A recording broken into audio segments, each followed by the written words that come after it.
ക്രൈസ്തവ വിശ്വാസം പരസ്യമായി പ്രഖ്യാപിക്കുന്നത് മരണശിക്ഷയ്ക്ക് കാരണമായിരുന്ന കാലഘട്ടത്തിൽ ജീവൻ പോലും തൃണവൽക്കരിച്ച് വിശ്വാസികളെ നയിച്ച വിശുദ്ധ പത്രോസിന്റെ പിൻഗാമിയായ വിശുദ്ധ സിക്സ്റ്റസ് രണ്ടാമൻ മാർപ്പാപ്പയുടെ ചരിത്രം ഏറെ പ്രധാനപ്പെട്ടതാണ്.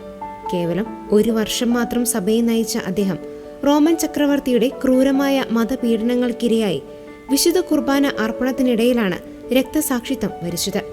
വിശുദ്ധ സിക്സ്റ്റസ് രണ്ടാമന്റെ ആദ്യകാല ജീവിതത്തെക്കുറിച്ച് കുറഞ്ഞ വിവരങ്ങൾ മാത്രമാണ് ചരിത്രത്തിലുള്ളത്. AD 257 സ്റ്റീഫൻ ഒന്നാമൻ മാർപ്പാപ്പയുടെ മരണത്തെ തുടർന്നാണ് അദ്ദേഹം റോമിന്റെ ബിഷപ്പായി തിരഞ്ഞെടുക്കപ്പെടുന്നത്. സഭയ്ക്കുള്ളിൽ ജ്ഞാനസ്നാനവുമായി ബന്ധപ്പെട്ടുണ്ടായ ആഭ്യന്തര തർക്കങ്ങൾ പരിഹരിക്കാനും സഭയിൽ ഐക്യം പുനഃസ്ഥാപിക്കാനും മുൻകൈയെടുത്ത അദ്ദേഹം മികച്ചൊരു ശാന്തിദൂതനായിട്ടാണ് അറിയപ്പെട്ടിരുന്നത്.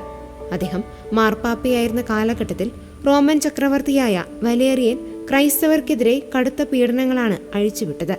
ബിഷപ്പുമാർ, വൈദികർ, ഡീക്കന്മാർ എന്നിവരെ പ്രത്യേകം ലക്ഷ്യമിട്ടായിരുന്നു ചക്രവർത്തിയുടെ കൽപ്പനകൾ. ക്രൈസ്തവർക്ക് പരസ്യമായി ആരാധന നടത്താനോ ഒത്തുകൂടാനോ അനുവാദമില്ലായിരുന്നു. AD 258 ഓഗസ്റ്റ് 6 റോമിലെ വിശുദ്ധ കാലിസ്റ്റസിന്റെ ഭൂഗർഭറകളിൽ രഹസ്യമായി വിശുദ്ധ കുർബാന അർപ്പിച്ചുകൊണ്ടിരിക്കെ റോമൻ പടയാളികൾ അവിടേക്ക് ഇരച്ചു കയറുകയും സിക്സ്റ്റസ് രണ്ടാമൻ മാർപ്പാപ്പയെയും കൂടെയുണ്ടായിരുന്ന ഡീക്കന്മാരെയും അറസ്റ്റ് ചെയ്യുകയുമായിരുന്നു.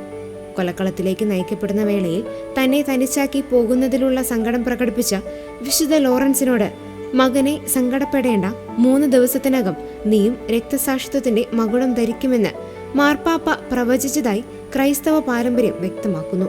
അറസ്റ്റ് ചെയ്യപ്പെട്ട അതേ ദിവസം തന്നെ പടയാളികൾ മാർപ്പാപ്പയുടെ തലയർത്തു. 3-ാം നൂറ്റാണ്ടിലെ കത്തോലിക്ക സഭയെ ഏറ്റവും സ്വാധീനിച്ച രക്തസാക്ഷിത്വങ്ങളിൽ ഒന്നാണിത്.